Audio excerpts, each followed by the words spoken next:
Shalom, selamat pagi, salam sejahtera bagi kita semua. Saya percaya kita semua adalah jemaat-jemaat yang diberkati Tuhan dan kita dalam keadaan sehat, kuat. Itu semua karena pertolongan Tuhan. Mari pada saat pagi hari ini kita melihat kebenaran firman Tuhan yang saya ambil di dalam Markus pasal yang keempat, ayat 35 sampai ayat yang ke-41. Tetapi saya hanya akan membaca di dalam ayat yang ke-39. Firman Tuhan berkata demikian, ia pun bangun menghardik angin itu dan berkata kepada danau itu, diam, tenanglah. Lalu angin itu reda dan danau itu menjadi teduh sekali. Bapak Ibu Saudara sekalian, ini adalah sebuah peristiwa di mana murid-murid mereka diperhadapkan dengan suatu keadaan yang sebenarnya pada zaman dulu mereka sering mengalami hal ini. Karena kita tahu bersama bahwa pekerjaan daripada murid-murid sebelum mengikut Yesus, mereka adalah sebagian besar nelayan.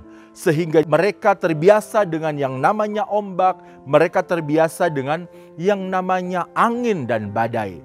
Tetapi kali ini, angin, badai, ombak yang mereka hadapi membuat kehidupan mereka, membuat pribadi mereka itu menjadi sangat-sangat ketakutan. Kita harus ingat juga bahwa yang mengajak mereka untuk ke seberang adalah Yesus sendiri. Bahkan firman Tuhan mencatat bahwa Yesus pun turut bersama-sama dengan mereka. Jemaat yang dikasihi oleh Tuhan kita Yesus Kristus, saat kita mengikut Yesus, saat kita mengiring Yesus, bahkan di saat Yesus bersama-sama dengan kita, bukan berarti hidup kita itu baik-baik saja. Bukan berarti hidup kita itu aman-aman saja tanpa masalah. Masalah akan tetap ada. Bahkan masalah bisa datang dengan tiba-tiba seperti yang dialami oleh murid-murid. Tetapi satu hal yang harus kita percayai, bahwa Tuhan tidak pernah tinggalkan kita. Tuhan selalu menyertai dan menjadi penolong kita.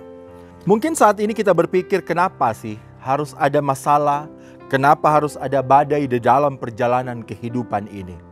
Tetapi satu hal yang harus kita ingat, bahwa masalah dan badai yang dialami murid-murid dan masalah dan badai yang dihadapi oleh kita adalah cara Tuhan untuk membentuk setiap karakter kita. Sehingga membuat kita menjadi lebih dewasa dan beriman lagi kepada Tuhan. Oleh karena itu, di saat badai datang, jangan takut. Karena kita tidak pernah sendiri. Ada Yesus yang selalu bersama-sama dengan kita. Bapak, Ibu, Saudara bisa baca di rumah di dalam Yesaya 41 ayat 10, Mazmur 46 ayat 2 sampai yang keempat. Di sana firman Tuhan menjelaskan supaya kita tidak usah takut.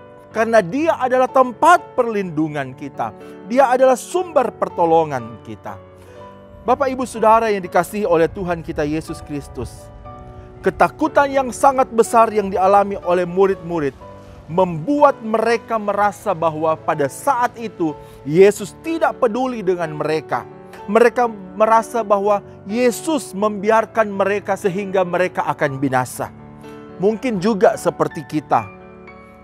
Kita seperti murid-murid saat alami masalah di dalam pekerjaan, dalam usaha, dalam rumah tangga, kita mungkin berpikir bahwa masalah ini sepertinya akan membawa saya kepada kehancuran atau kebinasaan. Tetapi yang harus kita percayai bahwa Tuhan tidak pernah membawa murid-murid ke seberang hanya untuk binasa.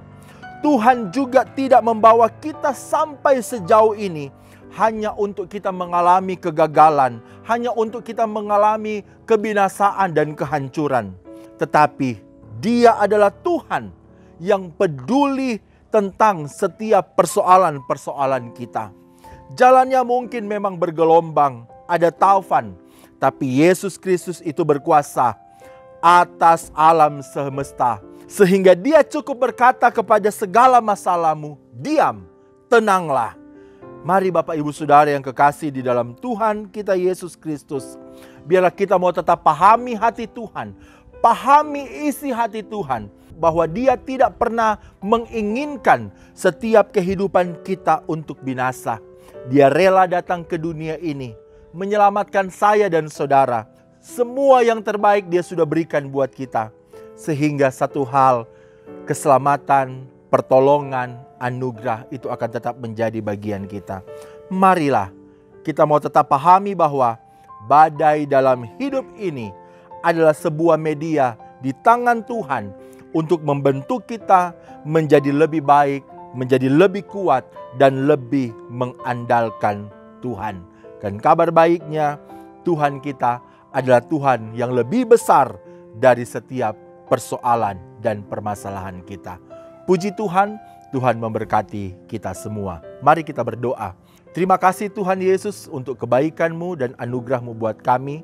Kami percaya Engkau adalah tetap menjadi penolong bagi setiap kami. Engkau menjadi penolong bagi setiap kehidupan jemaat-jemaat-Mu Tuhan. Apapun badai yang sedang mereka alami dan mereka rasakan saat ini, kami yakin Engkau yang memberikan mereka kekuatan, Engkau yang memberikan mereka kemampuan. Mereka yang sakit disembuhkan oleh Tuhan, mereka yang lemah diberikan kekuatan. Bapak Ibu Gembala, seisi pastori, bahkan seluruh pelayan-pelayan aktivis, bahkan setiap diaken-diaken yang ada, semuanya dijaga dan dilindungi oleh Tuhan. Indonesia Tuhan berkati, Indonesia dipulihkan oleh Tuhan. Kami melangkah hari ini bersama-sama dengan Engkau, di dalam nama Tuhan Yesus Kristus, haleluya, amin.